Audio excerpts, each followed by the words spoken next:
Just gonna jump right into this, man. You know, when Maxx Crosby, I think we talked about this a couple of weeks ago. We were talking about Maxx Crosby, and was he gonna move? Is what was gonna happen? Ray's gonna keep him, et cetera, et cetera.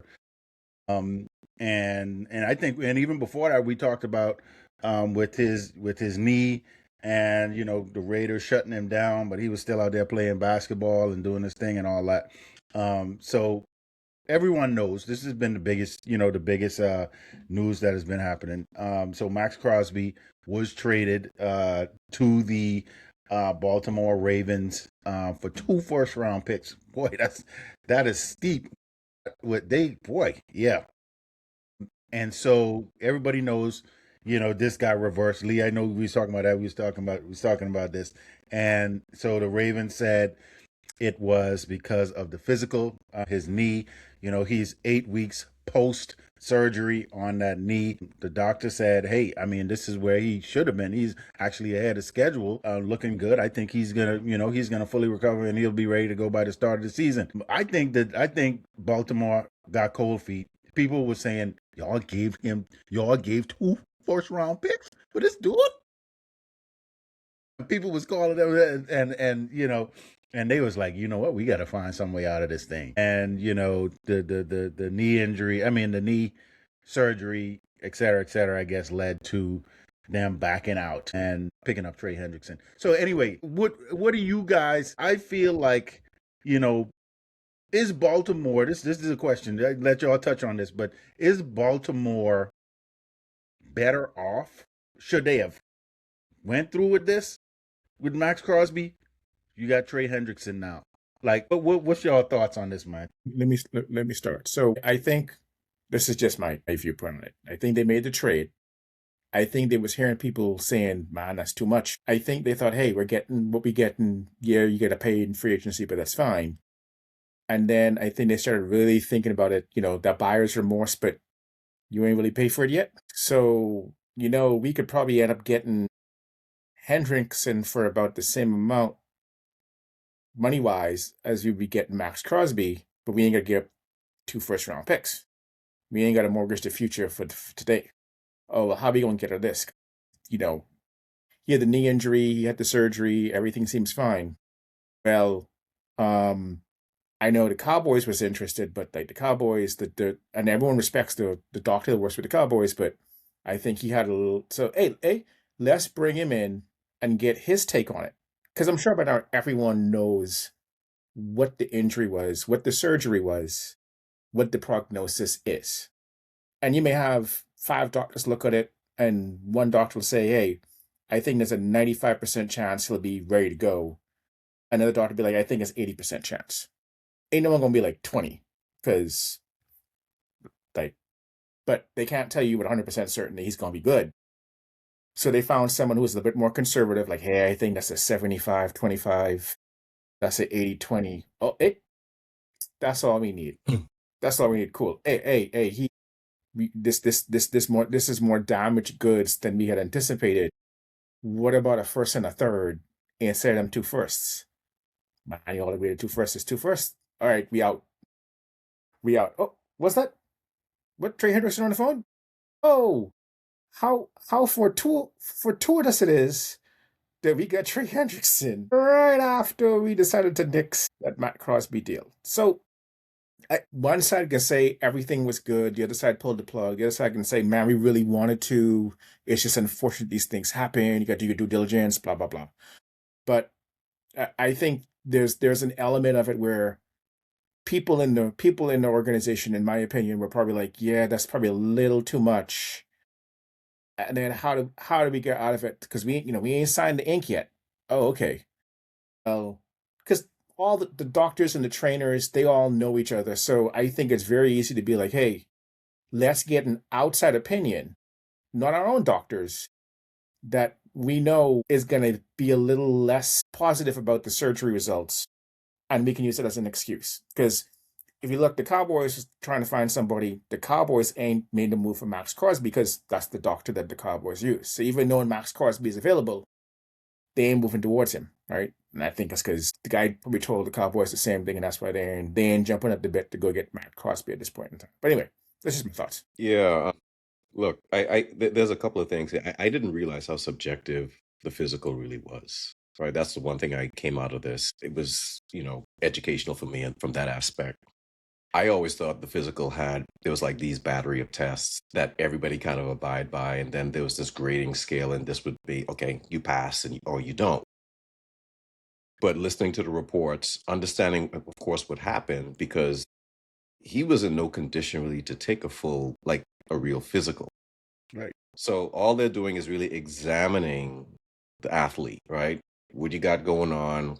Let's look at any sort of issues that you might be going through right now. They took a look at the knee, and he was 1 week, I believe they said, removed from being on crutches. Mhm. So he can't do much. Links, I think you hit the nail on the head. I think it's buyer's remorse. I think they were just starting to feel a little bit of, oh, this might not have been a good idea, a good decision. Hendrickson is out there. Yes, he's a little bit older, and he also has a core muscle issue that he's getting off of as well. I wonder how that physical went. But they probably felt that was, I guess, not as detrimental or not as risky as the Maxx Crosby situation. But not only that, you don't have to give up 2 first-round picks for that one. Yep. Okay. That's it. So they're like, you know what? Let's get these picks back. Okay, we'll pay the money. Trey Hendrickson, he was looking for 30 mil a year. He, 2 mil shy of that. And let's just go ahead. We're going to look bad because now I understand that they never signed anything with Max. We get Right. that. But the problem is there's this gentleman's agreement that everybody abides by in the NFL. Yep. And I don't care what DeCosta said, the GM for the Ravens, about how they're a stand-up organization. He doesn't think that this is going to be a hit on their reputation, yada, yada, yada. It will. It will. It's Yep. going to come back, right? It's going to come back, right? Because now people are going to look at this, other teams, they're going to be real sketchy, not sketchy, but they're hesitant of wanting to enter into any sort of agreement with them going forward. And probably they're going to have even stricter stipulations before even thinking that a deal is in good faith with them in the future. So, look, is Baltimore better? Yeah, they got their 2 picks back, and I won't say Hendrickson is not Maxx Crosby. He's close. He's close. What we're going to see now going into next season, though, is Maxx Crosby going to come back and be the Maxx Crosby we saw last year? Okay. Yeah. Are the concerns actually warranted from the Ravens? All of that is going to be, I mean, the proof is going to be in putting ball don't lie, right? So we're going to see when they get on the field next season and see how that works out. And even with Hendrickson, did Hendrickson lose a step? Is Right. that core muscle issue, is that going to be a problem? That's gonna all work itself out. But going to the Ravens now, they lose those picks. They got Max back. The good thing is they had all that money, so they don't run a risk of losing out on any of the impending free agents that they pulled in. They can still pay them. And to be honest with you, you get Max back. You may want to have to massage the relationship there a little bit, have him come back and actually play for you. I still think the Raiders are much better off now than they were the day before they entered into that trade with the Ravens. Yeah. Yeah. This one thing that I'm looking at though. I think yes, Baltimore Ravens are better because that was crazy, 2 first-round picks. However, with that being said, if this deal was a lesser deal where they weren't offering 2 first-round picks, when I look at this, I think Maxx Crosby is actually going to have the better year than Trey Hendrickson because this is going to and I don't know, Trey Max may still get traded. I know they say, hey, we're going to bring Max in, but he still may get traded somewhere else. We don't know, but it's not going to be at that price. So it took a hit. Max took a hit on this now because now people are going to use that against him when they're negotiating to get him in because of the knee, et cetera, et cetera. Even though, like you said, Lee, what would you expect? I mean, what you expect? You just got off crutches. So, but I think Max is going to have a better year because of who the person he is and the kind of mental that he has. He's taking this as a slight, and he's going to say, "I'm going to show these people. I'm gonna show them what time it is. Now, in the long run, Maxx, this just my opinion. Maxx is going to have a better year next year, but in the long run, I think what's really going to show up in the second year after this next season, that's when his drop off is going to happen. That's when Maxx is. How old is Maxx? Maxx is what? He's what, 28? 29, 28, 29. 29, somewhere around there. Okay, so yeah, this we know that's when the drop off happens. So, but I think, and this is just my assumption, Maxx is going to have a better year than Trey Hendrickson next season. But then after that season, Maxx is he's gonna drop off. I say buyer beware, but I think he would still be a good pickup for somebody if they because his motivation factor at this point is gonna drive him. Yeah. So Maxx turns 29 late August, so he's 28 right now, 29 for the next season. Right. Gotcha. Also got to understand about the knee that failed the physical. As Lee said, one, he had surgery like 2 months ago, just got off crutches, so he was always gonna fail the physical. Right. Where is he gonna get to by the time the season starts? Right. Remember, the Raiders shut him down the last 2 weeks of the season when he wanted to play, and they didn't let him play. Right. Then of course he's coming off the surgery. He's just getting off of crutches. The question about the physical is he going to end up being some dude who at the end of his ends up having like a Brandon Roy situation where he comes back too soon or does too much and it don't heal, and then you ain't got, there's just bone on bone and you're pretty much done. All right. Yeah. But everything says, hey, he's doing what he was supposed to do, and he's actually healing slightly faster than the schedule. So all of a sudden, where it's like, oh yeah, he didn't pass the test. It's like, what happened all of a sudden, where you had the stuff that you looked at and everything seemed kosher, and now you get someone else to come in and be like, yeah, we're a little more apprehensive. Oh yeah, we out now. We got new information. That's not new information. We just had different eyes look at it, because you don't trust your you don't trust your doctors, you don't trust your trainers. Right. Oh, okay. Yeah. So they was looking for a reason to bail. They found it. They found one good enough. It is very unusual to go and pull another team's doctor who ain't part of the whole situation to have them evaluate and then go off of their evaluation when you've had your own people take a look at stuff too. So they found a reason to nix the trade. Yeah. Well, done is done. So we'll see. So okay, let me pivot here. Kenneth Walker, man, just won a Super Bowl. They said, because Super Bowl MVP. Lee, I know you said this. Both of you guys said this, but he's just signed the richest contract ever for a running back. And I mean, look, what can you say? I think, in Kansas City, I think he's going to be a good fit in Kansas City.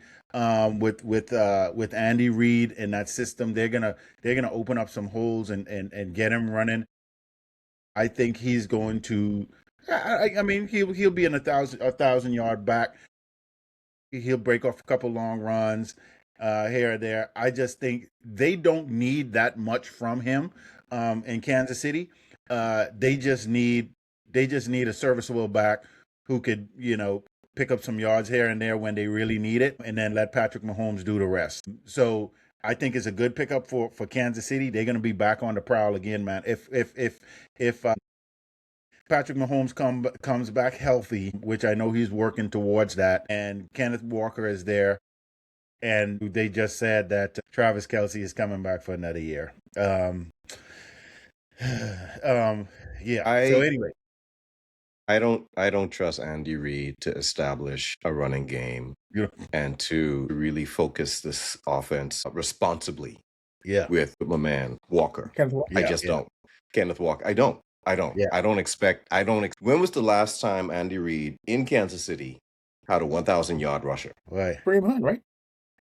Hunt? When? Which version of Kareem Hunt? The first Kareem Hunt. Yeah, the first Kareem Hunt.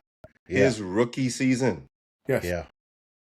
And that was the season before Mahomes. That was the last time he had a 1,000-yard running back. Yeah. It's been done, but it's been a minute. Right. So now you mean to tell me all of a sudden he's going to come in? I know they paid him the money. I get it. Right. I don't know if I don't know if Andy's going to be disciplined enough to do that, because even when he was with the Eagles, y'all didn't. They weren't running the ball like that, No, not like that. Not like right? that. The best running back I think y'all had was Westbrook, and Yeah, that's because he Westbrook. was just a dynamo, right? He was catching the ball out of the backfield. I liked Westbrook was great, Yeah, yeah, but Kenneth Walker isn't that. He doesn't catch the ball out of the backfield. yeah. He That's isn't big. really great. He isn't good at pass protection, so he's not going to be an every down back. Okay, Yeah, they're going to be a little bit, I think, one dimensional and predictable with him. yeah, yeah. So it's not going to be the same system that he's used to when he was with the Seahawks. This is going to be something completely different, and I just don't know if Kansas City, they could surprise us, but I just don't know if they're going to be able to put something together that really maximize Kenneth Walker's. That's real quick, Doc. Before you go, that's the good point you made there, because you're right. Charbonnet was the back that was catching the ball out of the backfield. Yep. Kenneth Walker was more the runner north south, and Yep. so yeah, and Andy liked running backs who could catch the ball out of the backfield. Yeah, that's gonna be interesting. It's a strange pickup for me. Like I'm surprised. I'm Yeah. really surprised they made that move. So, and Eric Bieniemy is back, so maybe he has some tricks up. No, maybe they're going to give him a little bit more autonomy with the offense this time, and maybe he has something up his sleeves. But if it's all up to Andy Reid, it's not going to happen. I was just checking something because I had some recollections of Larry Johnson back in the day, but that was before. That was Dick Andy Reid. Vermeil. That was Dick Yeah. Vermeil. Yeah, Yeah. that's before Andy Reid. No, Yeah. Pre-Soames and Larry Johnson. and Larry Yeah. Johnson. Mhm. Yeah. So when he has absolutely no choice, he'll try to run the ball. But I think with the shiny toy that is Patrick Mahomes, it's not going to be a running first offense. That's just not the Andy Reid way. If it is, he is turning over play calling duties, or he has turned over a new leaf, because that's never been the Andy Reid way from his time in Philly. And Doc, another thing too is they just lost both of their starting cornerbacks. Yes. Something tells me they're going to be playing from behind a lot, Gotcha. right? Which they are capable of doing with Mahomes, but the running game is going to suffer in those type of situations. Yes, he has a little bit more pop than Pacheco. Pacheco runs hard, but he doesn't. He's not a better back. hitter. He's definitely a better back than Pacheco. Yeah. Right? Yeah. But I just don't see him riddling off like 1,200, 1,300 yards in this offense. No, yeah. That's not going to happen. Yeah, and to your point, that's a lot of money to pay, up to $15 million a year, for a guy who's not a three down back and is not a triple threat when it comes to running, catching, and blocking. So Especially that blocking part. Yeah, that blocking is going to be huge. Yeah. I can see Patrick Mahomes being like, my man, look, I just come off an injury and you can't block? What's going on, man? Yep. First and 10 only. First and 10 only. It ain't no play action. Oh man, Lee, your wish came true, man. You must have been wishing on a star. What do you mean? Tua is out. And No.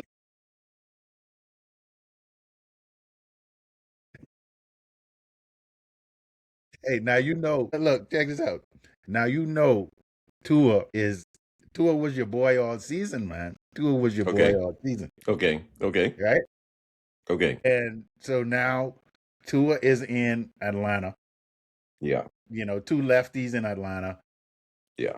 You know, my assumption is he'll be backing up Penix. That's my assumption. I know his assumption is he probably think he's going to be competing for the starting spot, but you know that remains to be seen. However, we'll touch on that a little bit. But the bigger news here is Malik Willis. We was talking about Malik last week and talking about where he was going, where he was going to land, and he replaces Tua there in Miami. And so what's gonna happen here, man? This is a twofold question. I know I jumped on two different things here.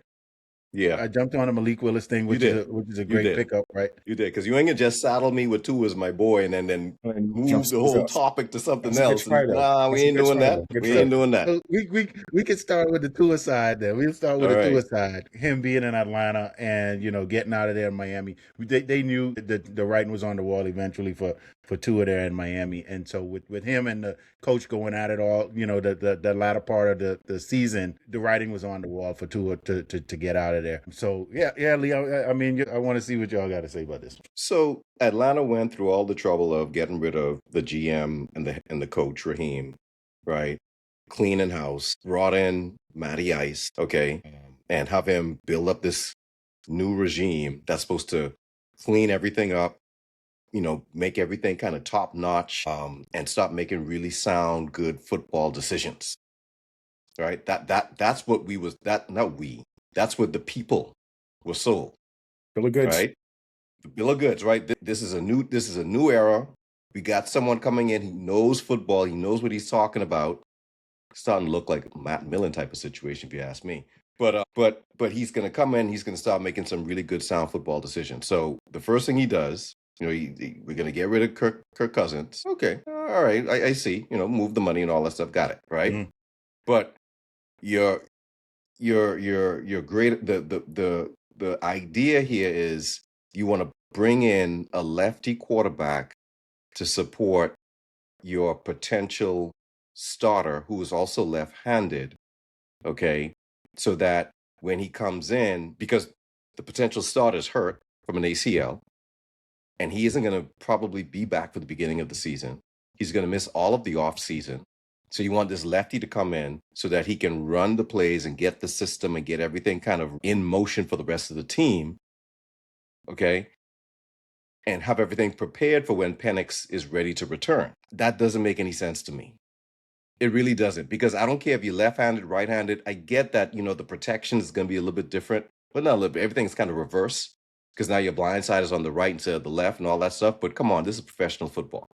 You had the 49ers that had Steve Young and Joe Montana, lefty and a righty, okay? If you know what you're doing and you know ball, you're going to be able to figure that out. You're not just going to pick somebody because they're left-handed. Now, I also understand that there's a money situation to this too. He's coming in. He's going to take the league minimum because he's owed a boatload of money. Yeah. Right. From the Right. Dolphins, and I'm pretty sure, and I said it back then, don't pay him. But ain't nobody listen to us, right? But so they still got to pay him all that money. So now he's coming in, he's dirt cheap, but you get what you pay for. Yeah. You get what you pay for. You want a cheap quarterback, you're going to get cheap production. And that's what's going to happen. He's going to come in, okay? The situation is better in Atlanta than it was in Miami. He has a better offensive line, he has bigger targets, and he has a heck of a running back in the backfield. But if you're expecting this guy to come in and help win you critical games, which I don't think that's what they want that from him, but you're still dealing with your incumbent, your starting quarterback off of his third ACL injury. Yeah. Right. And he has a couple of shoulder injuries as well. So I just don't see the sense in this, because you can't rely on Penix at this point in time to stay healthy. You got Tua who comes in, who got the concussion issues. You can't rely on him to stay healthy. And he had a hip issue back in the day as well. And this is what you cast in your lot to? It doesn't make any football sense to me. Now, unless they come up and make a pick in the draft to try to surprise everyone, get a Ty Simpson or something like that, and let that be the guy that they are going to promote as the future of the organization, then fine.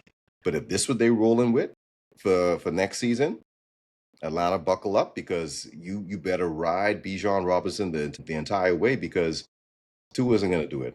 Mm. And again, there's no guarantee that Penix is going to come back and be healthy and Right. stay healthy. Yeah. A lot of what you said, Lee, makes sense. That he's coming in because he's dirt cheap.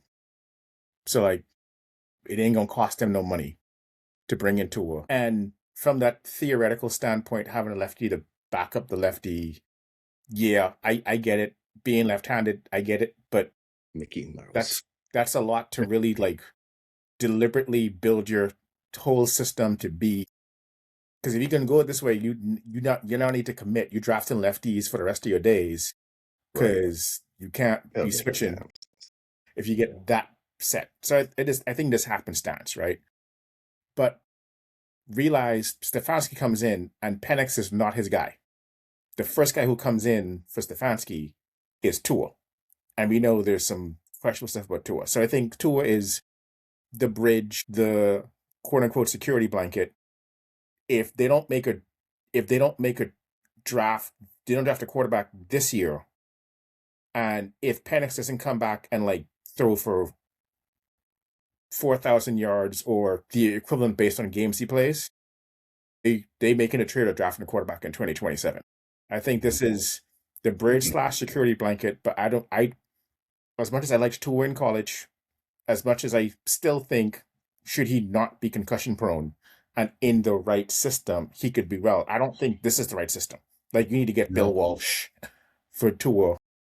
You need Bill Walsh or Sean Payton. Tua's not going to be what all and consistently warm, sunny weather. Yes. Yeah, and so he needs to he needs to be AFC or NFC South or NFC West. You really can't play it because when it gets cold and windy, he don't do too well. No. But I think for the Atlanta Falcons fans, it's like this is the 1 year stopgap.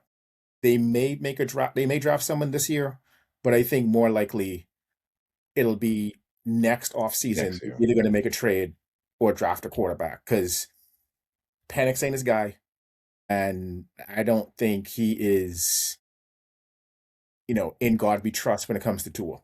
Now, leaving Cleveland, I think you're going to see the regime on one accord as to what quarterback is going to be their guy. So I don't think Atlanta's going to be drafting two quarterbacks in the same draft.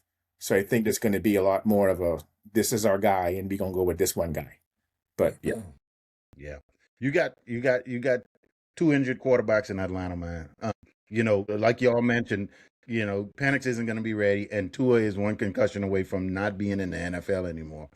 That's a scary position to be in as a Falcons fan. I hope they do draft a quarterback. I mean, they're going to have to do something because even if this is a 1 year stopgap, that's a risky 1 year stopgap. I mean, that is very, very risky. So, Matt Ryan, I'm just based off of this move alone, Matt Ryan ain't it, man. I'm sorry to say, Atlanta Falcons fans. I'm putting it on the line. I'm putting it on the line right now. Matt Ryan is not it. He's just Arthur Blank boy. That's it. He's gonna make the same boneheaded moves. It's no different. Raheem Moore should have still been there. The GM should have still been there. And this is ridiculous. I mean, Falcons fans, look, I'm glad I'm not a Falcons fan. That's all I got to say. Yeah. So anyway, let's jump on Malik Willis. 3 years, $67.5 million takeover in Miami. He's going to be down there. I think Mike McDaniels is going to, scheme up some stuff for him, get him rolling out the pocket, doing some things. He's mobile. Yep. So I think McDaniel ain't no more. Hold on. You said Mike McDaniel? No, I did say Mike McDaniel. Yes. Yeah, you did. Yeah, No. I did say Mike McDaniel. Defensive guy. Yes. So anyway, yes, I think they're going to scheme up some stuff for Malik, man. I think he's going to be solid down there. Do y'all think that what's his name, the receiver, Waddle? Tyreek? Yeah, They cut him. They cut him. They did cut him. Yeah. So he's cut. Nobody picked him up yet, right? No. Yeah. Okay. As far as and I think he's still recovering from his injuries and stuff like that. So I guess people are going to wait on him, but I think Malik is going to do well down there. I'm not saying that he's going to be lighting it up and going off the, unless it's something unforeseen, but I think it will be a good fit for him down in Miami, coming out of Green Bay. So I think he's learned a lot. Hopefully they have I don't know who their quarterback's coach is, but hopefully they got some people there that could really get him into the scheme and get him going. So the OC in Miami is Bobby Slowick. Okay. He was the OC a couple of years ago for Houston. Texans. So I think that first year where CJ Stroud was looking crazy good, Mm-hmm. I think Is that was potentially that's the reason why, because he wasn't there this past year, and CJ Stroud didn't look like CJ Stroud. I think Malik Willis has a lot of similar set of strength and skills that CJ Stroud coming out did. He's mobile, strong arm, seems to process well. I think he could potentially do well in Slowick's offense. I don't think you're going to ask him to do too much because you've got a defensive head coach. So the offense is like, hey, don't screw up. Let's play field position. If you get 21, 24 points a game, you should be good. We ain't trying to score 30, 35. Most defensive head coaches don't. They ain't trying to get the offense looking all sexy and all systems go.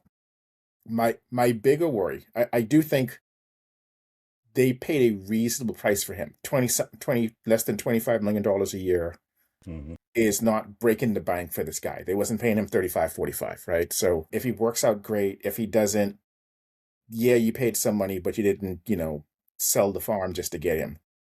It's just the Dolphins as an organization as a whole. Is the owner going to be meddling and messing stuff up? Like, they've got a defensive guy as the head coach, which they had 2 head coaches ago. You've got an offensive coordinator who I think will maximize Malik Willis if you can get him some weapons. And I think if they can get their defense shored up, I think the offensive coordinators could be willing to call the plays in a way to play to the team's strength. The team's strength is going to be defense because that's just what defensive coaches do 90% of the time. It's just the Dolphins. So we'll see how things go. Yeah, I don't have no concerns with Malik Willis. I think he's gonna do okay. He's not one of those guys I watched in college. He was at Liberty. He's dynamic. He has some really strong athletic skill sets about him. Everything Tua is not, right? He's mobile. Yep. He has a big arm. Yep. Okay. He can improv. So I think he can go in there and, figure things out and start getting that offense going without too much help from the offensive coordinator trying to scheme guys open for him. Okay. But Miami needs a lot of help. They need a lot of help. They have Waddle, they have Achan. That's it. Okay. They need some more help on that offensive side. They need some help on that offensive line. And then even that defense, they need to kind of build that back up as well. So there's a lot more work to be done.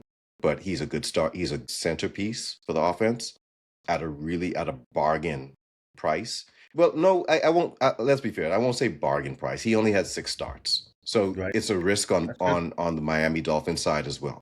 Mm-hmm. Okay. So I think it's a fair deal all around. Yeah, man. I think he's going to do a good job over there. Mm-hmm. Yeah. Yeah, definitely he's going to do a good job. What do you guys think about Mike Evans, man, going to the 49ers in your division league? What do you Good. That was good. you like that? Yeah, You it's like a good that? signing. It's a Yeah. good signing. Yeah. I mean, I thought he was going to stay in Tampa Bay, but I guess he wanted to change the scenery somehow. I don't know. I thought him and Baker Mayfield, but hey, if somebody else is going to pay you, why go? So Lee, I want to know why this is a good signing for you, man.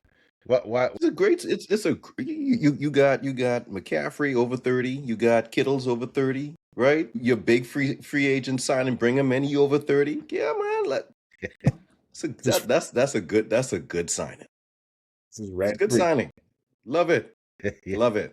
No, but in all seriousness, my man, he's a heck of a wide receiver. His career speaks for itself.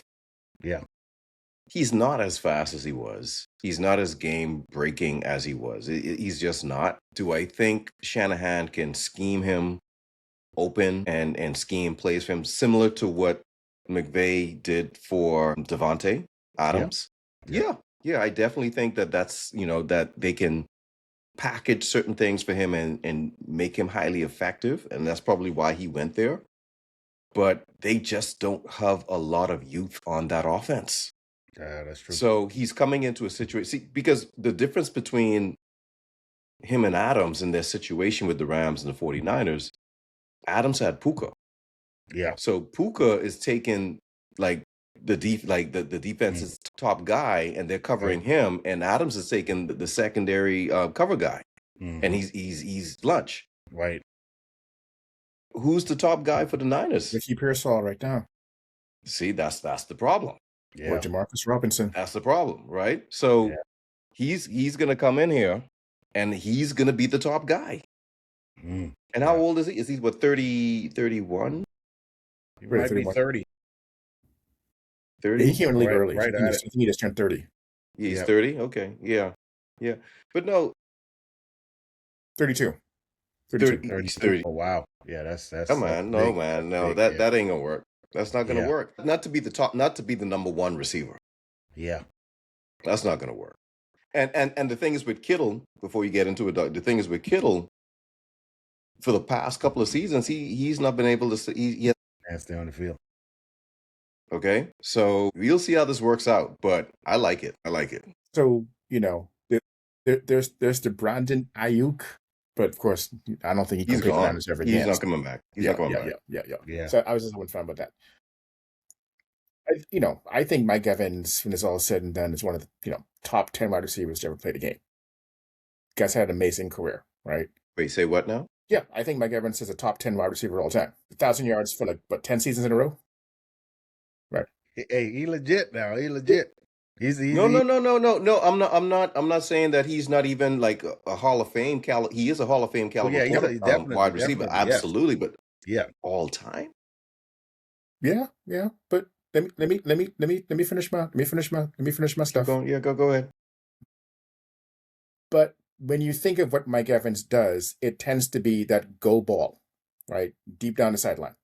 Like Mike Evans, for all he's done, it's been beat the guy deep or make a play contested, but he doesn't run the full wide receiver tree. He's not doing crossing routes. You don't think of post patterns. It's go route, maybe button hook, or it's, back shoulder kind of stuff, right? So now that he's getting older, coming off some injuries, as Lee hinted at, he's not as explosive as he used to be. You've got a quarterback now throw into him that doesn't have the strongest arm. He can get the ball there, but he doesn't have the strongest arm. And if the wide receiver route tree is limited because of Mike Evans is comfortable doing and not comfortable doing, that becomes a problem, especially if he's now the number 2 and you don't have to double team Ricky Pearsall. So an aging Mike Evans with a quarterback who can't quite get him the ball, even the way Baker Mayfield could. So it is problematic for the Niners offense. Mm-hmm. Yeah. Whether it's because of the money or just to prove he still has it, I wish him the best. I have a lot of respect for him in his career, as I made the hot take. But yeah, I don't see this playing out well. Don't think he's going to have 1,000 yards for the Niners this season. I'll put it that way. Mm. And when you said, you mean that statistically? Statistically. Just statistically. Okay. If you force Okay. me to pick 10 wide receivers, he wouldn't be in my top 10. Okay. But when you look at him statistically, Okay. he's got a ring, he's got 1,000 yards for 10 seasons in a row. He's a Hall of Famer. Absolutely. Yeah. I'm not disputing that. Yeah. I'm not disputing that. Yeah. But I know why Lee did a double take. What? Yeah. So all right. So you still got the NFL actually has, officially crossed over the $300 million salary cap threshold for the first time. 301.2 million. The big spenders were the Raiders, 281 million, the Titans, 270 million between both of those two teams. Teams are these teams, they had enough money in the salary cap in order to go out there and do it. The Raiders have been making a splash, picking up some great defensive pieces there. So they look like they trying to make a little move, trying to do a little something. Tom Brady, had to say a little something to try to get these guys moving. So my question to you guys are, with the big spending that the Raiders have been doing, do you think this turns them around a little bit? Do they win more games? And if so, what do you think? Are they going to win 5 games, 8 games? Or what you think? I mean, just a prediction. It's hard to do worse than they did last season, right? You can't get any worse than that. So I think there's going to be a turnaround. Are they going to make it to the playoffs? I don't think it's going to be that drastic, but I think they're going to be highly respectable. The center pickup, Lindenbaum, I think that was really key, really critical, a very, very smart pickup for them. And the reason why, and I know a lot of the pundits have already belabored it, but the fact that everyone knows that they're going to be picking up a rookie quarterback in Mendoza, and you got a veteran center who plays at a very high clip that can come in and take over all of the protection, audibles, and cover situations on his behalf.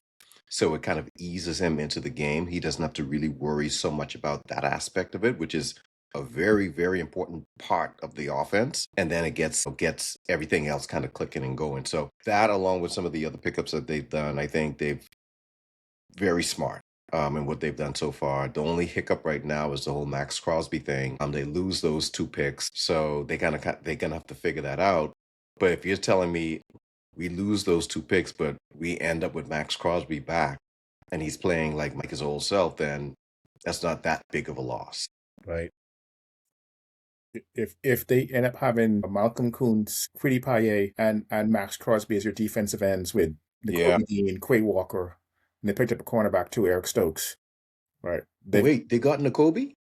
Yeah, they got Nakobe. Yeah, they got Nakobe Dean. How that happened? What? Yeah. What's going on?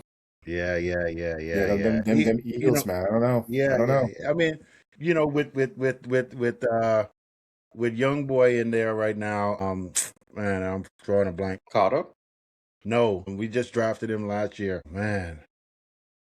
Hold on. Jalen Phillips? No. But he gone too.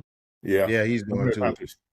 We need to talk about this mass exodus in Big Green Lakes.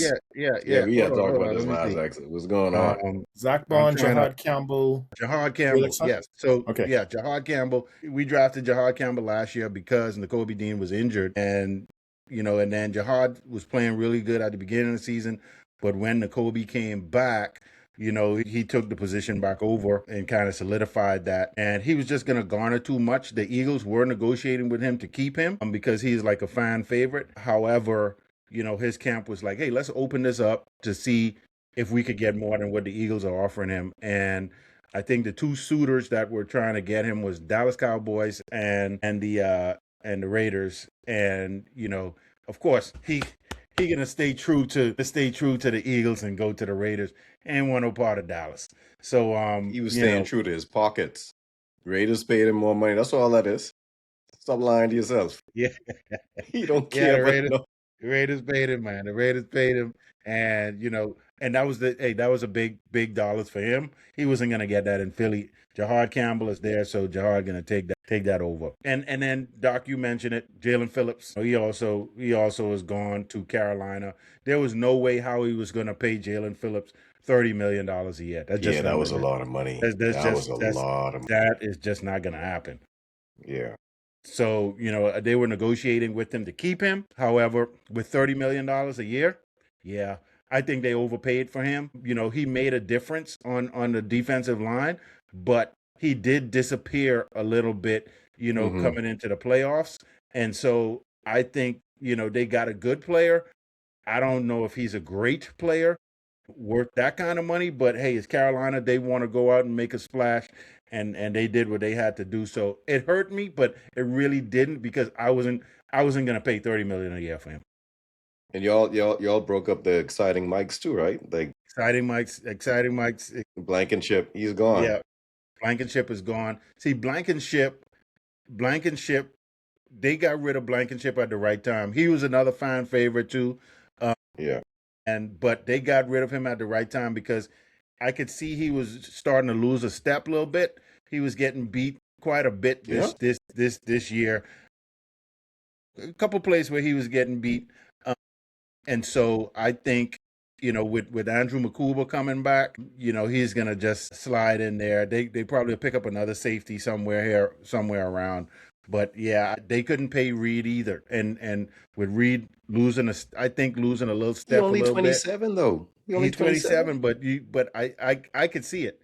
I could see he was. He's on the cusp. He'll be good in Houston for another year-ish, almost 2. But I think he's on the decline. So I think the Eagles did the right thing with letting him go, even though he was a favorite. Yeah. The amazing thing looking at the Eagles' defensive depth chart is to think of how many folks they lost. And you still look at the defense, you're like, still stout. That's still a stout defense. Don't make no sense. And that's just the beauty of Howie Wiseman, right? It's like, hey, he's just like, hey, yeah, Roseman.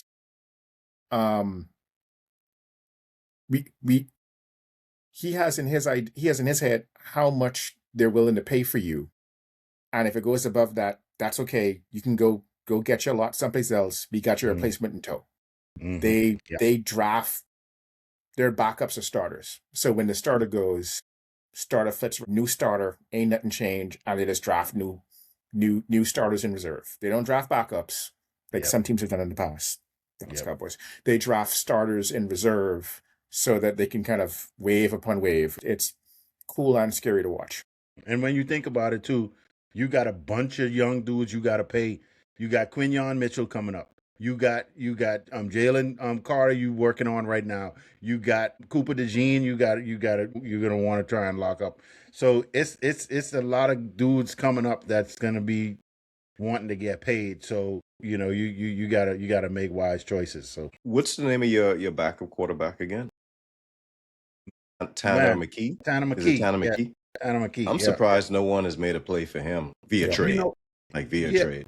Via trade, the Jets really wanted him, but I think the Eagles kind of holding on to him for some reason. I mean, I don't, I don't know, man. The Eagles are holding on to him, and I think they just hadn't gotten the right price yet.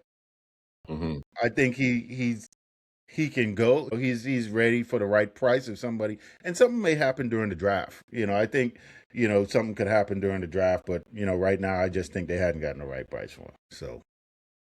But yeah, speaking of quarterbacks, and we could kind of wrap it up with this. You got Geno Smith going back home to the Jets, the team that got him. And one thing that I'm kind of happy about is Aaron Rodgers is still a free agent.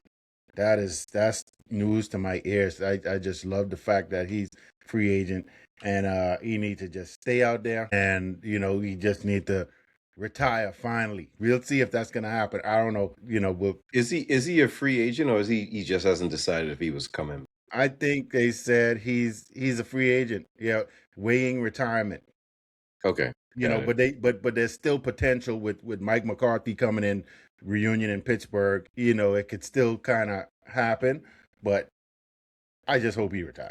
I hope he don't try to run something back with Mike McCarthy, because ain't nothing happening with Mike McCarthy. Anyway, don't get me on that soapbox. What y'all think about? What y'all think about Geno Smith in New York with the Jets? I mean, how is it? Full circle. I don't know. Full circle moment right there. It's amazing how, because when you think about how it all started for him, right? He's in the draft room. He's expected to go in the first round. That doesn't happen. Right. And he ends up as a day 2 pick. Almost, he didn't want to come back to the green room. He felt embarrassed and yada, yada, yada. But, he comes, does the right thing, shakes the commissioner's hands, and then he goes into the organization. And the Jets being the Jets, they can't get any quarterback right. So you can't put all the blame on him.